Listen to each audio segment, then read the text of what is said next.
I'm Andy, and today what I'd like to talk about is this idea of a singularity, and I'd like to frame it a little bit differently because what I'd like to put out there is the possibility of a singularity that is quite a bit different from the way that it's being talked about in pretty much purely technological terms. So I think that we can have a spiritual singularity. In fact, I think that we are moving towards a spiritual singularity right now.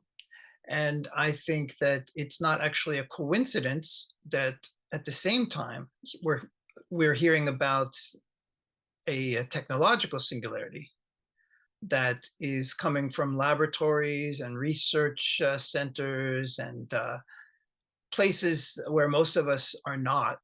Um, so it's going to be something that, like it or not, happens to us rather than something that we co-create. And when we're talking about something as major as a singularity, a sort of an earth shaking and earth altering paradigm shift, then I think it makes a lot more sense, and it's just simply, just frankly, a lot more fair if it's something that we all participate in. And I really don't see that happening with the singularity that is being envisioned by people that call themselves transhumanists, by people that call themselves futurists, um, telling us that it's coming, that super intelligence, conscious, sentient, hyper intelligent invention is on its way, really just around the corner, and it's going to change all of our lives just like that, in ways that we are told we will not even be able to predict. So I think there's a lot there that is more about the psychology of the people that are telling us about this than there is about the technology itself.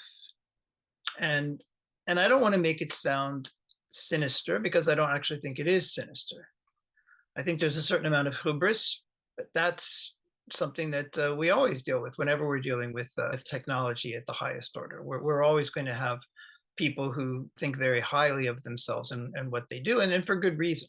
Um, but now they're talking about something of a different order. They're talking about not only re-engineering society in terms of the things that we use and the ways that we communicate, but they're talking about something that could change the definition of a human being. That's why they call themselves transhumanists. They're talking about a world where our very selfhood gets uploaded to the cloud to live forever. Mind blowing things that probably most of us really don't want any part of. You talk to most people, do they really want to live forever? They probably would say no. You would talk to a lot of people and they would say, well, that's the last thing I want because I have a soul and I want to be with my creator. I want to be with my loved ones who have passed away. So I believe that I will live forever on another plane, not through technology, through the plan of my creator. There are a lot of us who just feel, well, it's just not for me. I don't want to live forever, and I don't want to live in the cloud. I don't really trust that the fullness of my being, the fullness of my physical expression, this sort of animal body that I'm inhabiting, and these wonderful dreams where I conjure worlds when I'm sleeping. I don't trust that that's what they're talking about when they're talking about uploading my consciousness into the cloud, where part of me really can live forever. And even if they do mean that, then they're really overselling it, because there are no scientists working on AI who have any idea how to create your or my dreaming self, or to really create the types of physical experiences of skin, of digestion, of your animal body and its needs. Um, I don't think they're really working so much on creating uh, an apparatus for our emotions to be properly expressed, or any of that. I think that I think it's a gimmick, actually. this idea that we will upload our consciousness and live forever. But I also think it's there's something scary about it in the sense that they're saying, well, if we don't, because that's the only way that we're going to be able to keep up with this AI overlord. And then that would sort of make you think, well, then don't make it, right? Don't make an AI overlord that the only way that I get to have any say in things is by uploading some portion of my consciousness into the cloud so that I can also grow my intelligence exponentially. Some people want this, and they trumpet about this. Like, this is the best thing for all of us. And it's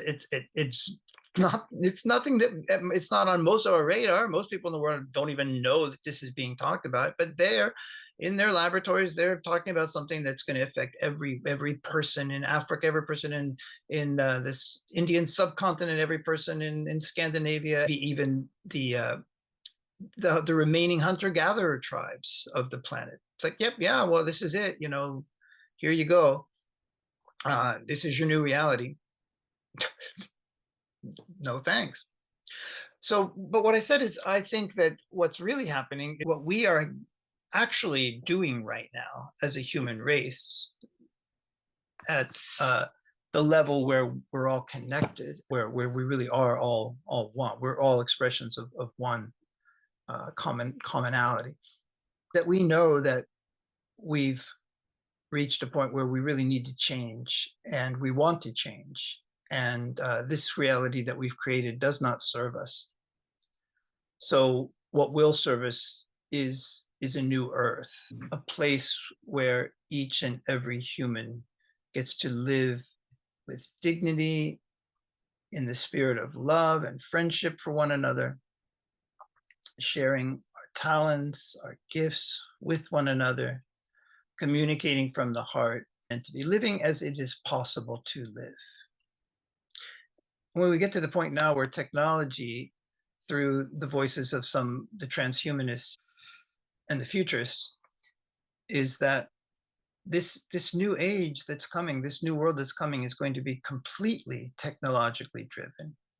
It's going to be run by a very small group of experts who know what they're doing, who will either have complete control over you, or even more scary to think about, will be ceding that control to their invention without even knowing for sure what that invention is going to do with the power that they are busily creating for it right now. So first of all, they're not going to get there, and they're not going to do that. They don't have the power to do that. And it's foolish of them to think that they do. And a lot of them, I would say, a lot of people working in AI know. A lot of people working in AI, probably, I would say the vast majority of people in AI just know darn well that they don't have that power, and they very possibly never will. There's a few. There's a small number of people that are so convinced, so deluded in a sense about their own abilities and the ability of the sort of God that they trust in, which is technology and innovation, that they actually do think that this sort of uber lord, this super intelligence that is going to be able to treat us according to its whims, is what's on the horizon, and that really the only way that we're going to be able to have any sort of control over our own destiny in the presence of that Uberlord is if we just go right along with it and submit to being uploaded, and submit to having everything that we think of as ourselves, our brains and so forth, being continually innovated, given new doses of technology, so that we evolve just as quickly as this machine that we're creating. So I just want to put out the idea that I think that this is nonsense, but I think it's nonsense that's happening for a reason. And I think what's actually happening is something much more wonderful for all of us, a much more egalitarian, non-elitist new earth is coming, and it doesn't require only programmers, scientists, technicians, engineers, AI specialists, mathematicians. Their work is honored and welcome, as is the work of artists and poets and parents and pet owners, carpenters, lovers, the whole spectrum of human experience. And all the gifted, the people who are emotionally gifted and the people who are artistically gifted, not just the people who are technically gifted. They don't get to create the next experience of the human race on planet Earth, not by themselves, and not for all of us to just submit to. So I'll talk more about this in another talk, but what I just want to say just right from the get-go, don't worry about an AI overlord that's going to